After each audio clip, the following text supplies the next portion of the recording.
There she is.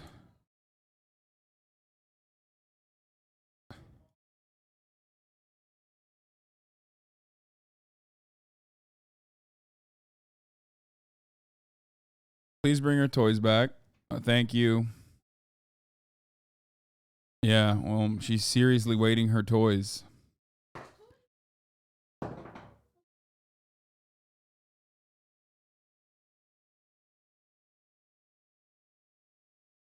Here to wake her up, get her to pee on the carpet, and immediately leave. Family move. Yeah, I mean, it is what it is. Yeah, exactly.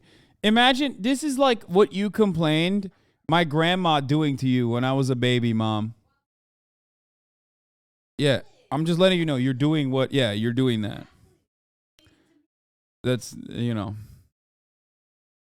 Don't be too hard on Kaya. She was working hard on training your cousin, love. Yeah, exactly.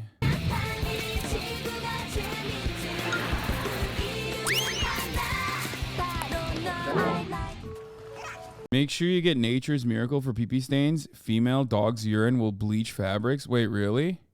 Oh my God, is she gonna poop? Oh, she's smelling around. Nope. She just likes to sit in her own piss. That's what she likes to do. I thought whenever she gets up and smells around on the pad, I'm like, oh, she's gonna poop, finally. People saying Nature's Miracle rules. Nature's Miracle's awful. Please look into the food you'll feed her. Anything other than the 3 top kibble brands equivalent to holistic medicine. Guys, you know why I did this today? Because I really, really desperately need some backseat training from the chat.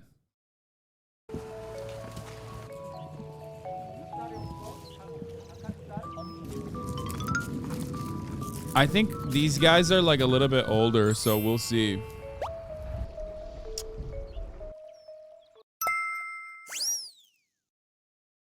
My mom's dog is like 10 months old and still pee-pees and poo-poos in the house. Yeah, I mean, that to me, I mean, it's normal if it happens every now and then, you know what I mean? But if it's like a routine occurrence, then you're not, you know, you're not. No.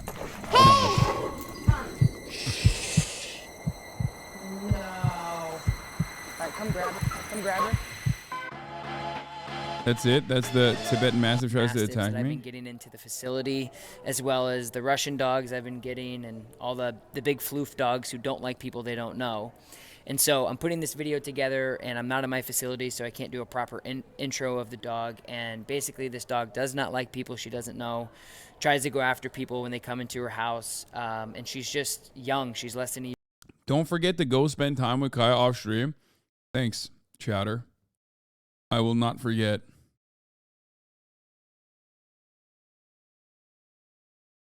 Year-old. So I'm going to walk you through the process of how to take like an inherited dominant protective dog and help them become integrated into a normal household with obedience. And this is the first session, so we get a lot done in the first hour. I will also not forget to feed her as well. These are the things I will not forget to do. Wait, hold on. Okay, 7 dog facts on this really AI know video. The qualities Let's watch. and character of this special breed. So let's take a look at the 7 points that a future Tibetan Mastiff buyer should think through carefully before deciding on this breed. This is AI, As always, though. the last point will now reveal whether the Tibetan Mastiff is an ideal choice for a novice dog owner. In order not to accidentally miss the next parts of the series, and to receive instant notifications about new parts, so the Tibetan Mastiff. TM History 7 Fontos Zempont. This seems like I trust this video. This seems like a video that knows what the fuck's going on. Actually. What is this? How to potty train a Tibetan Mastiff puppy by puppyapartment.com. What the fuck is this video? Dude, these videos are insane. I want to do a deep dive onto this weird shit. Warning, federal law prohibits civil and criminal penalty for the unauthorized reproduction, distribution, or exhibition of copyrighted motion pictures, videotapes, video discs, or digital files. Like, what the fuck?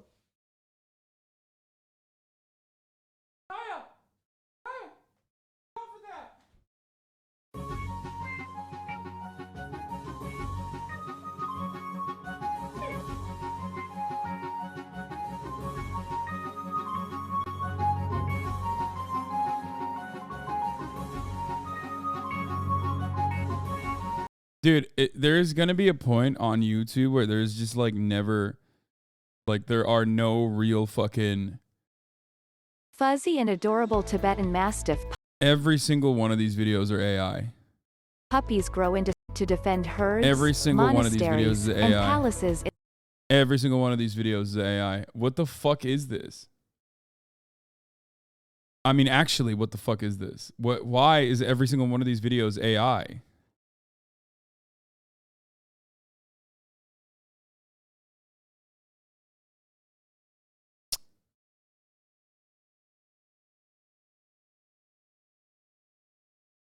It's like confusing. Okay, now I want to watch this documentary which is like TV. Literally a cut here, above, a cut above everything else, dude. Highly protective and very ordered in the way that they do things. They don't like things to be different. So if you've got a lot of kids coming and going or visitors coming and going, it can be a difficult pet in that situation. Documentary TV is literally better than everything else that I've seen on this matter, on this process. Okay? Hold on. Why are you guys saying Pepela? Stop.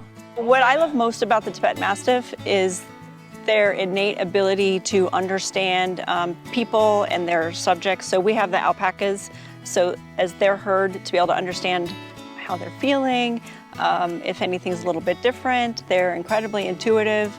I always say that they can read our thoughts, or maybe it's really they can hear our thoughts, because it seems like when you're thinking about them and they're asleep, they wake up and they're ready for whatever's going on.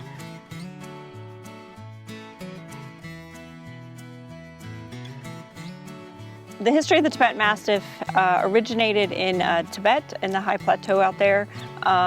They are a very primitive breed and were originally described to the West by Marco Polo. They're called Mastiff, Tibetan Mastiff, because that was the word for large dog. So they're not really a Mastiff, they're a Molosser, which is a little bit different. Their original working purpose is family and livestock protection. So their Tibetan name is Do Kai, which means chained dog, literally. And so they would be chained up with the nomads during the day, and then at night they would be set free to protect the families and the livestock from predators. Tibetan Mastiffs are more of a perimeter guardian than a flock guardian. So if you think of a Mayarema, or Great Pyrenees often are very, very bonded to their stock, and so separating them from their stock can be challenging and stressful for the dog. The Tibetan Mastiff is more of a perimeter guardian, so they work the perimeters. Not that they don't care about or build relationships with their stock, it's just not as intense. So they're much more of a perimeter type guardian. There are about 40 recognized breeds of livestock guardian dogs, and they range generally from west to east to more human tolerant and more human defensive. And so on the human tolerant side, you have your Great Pyrenees, which is a really common dog, Anatolian Shepherd, Mayarema. Those are real common dogs here in North America. At the other end of the spectrum, you've got the Tibetan Mastiff, the Central Asian Shepherd, Sarplananek, which I probably didn't pronounce that quite right, and the like Caucasian Ovcharka are very at the other end. Generally, Tibetan Mastiffs are much more human defensive than most livestock guardians that the average person is going to interact with in the United States. Generally, they're aloof with strangers. So for us, like what we did with you, is we have a specific routine we go through to introduce new people to the property, and so that takes place in a space kind of out here, away from the alpaca, so they're not really working. They're very, very protective and highly defensive if we're not home or if that introduction protocol didn't happen. So our property is just over 3 acres, 3.2 acres. We are zoned for farming here, but we are surrounded by residential areas. The front range is growing a lot, so the suburban area is definitely encroaching in here. But all of the properties that are, I should say, most of the properties that are adjacent to us are also farmland, up to, I think the biggest property here is about 5 acres. My husband Brad and I live here. roughly an hour north of Denver and about a half an hour from Cheyenne, Wyoming. So it's a higher altitude. We're just under a mile above sea level, and so it's an arid environment. We have a pretty good winter here, and so just my husband and I are here. We have the alpacas and the dogs.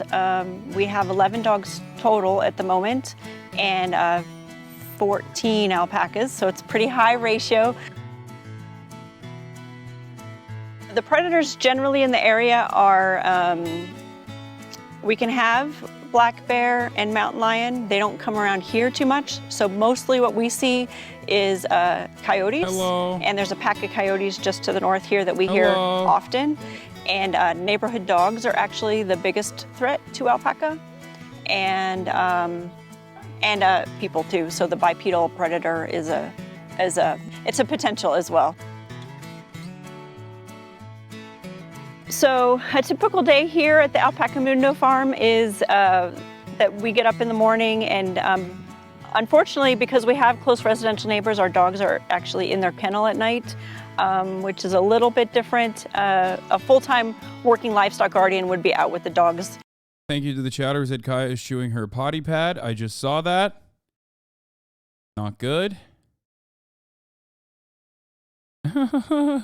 Bro, these dogs fucking just lay all day. It's awesome. She's just like, she's a chiller, dude.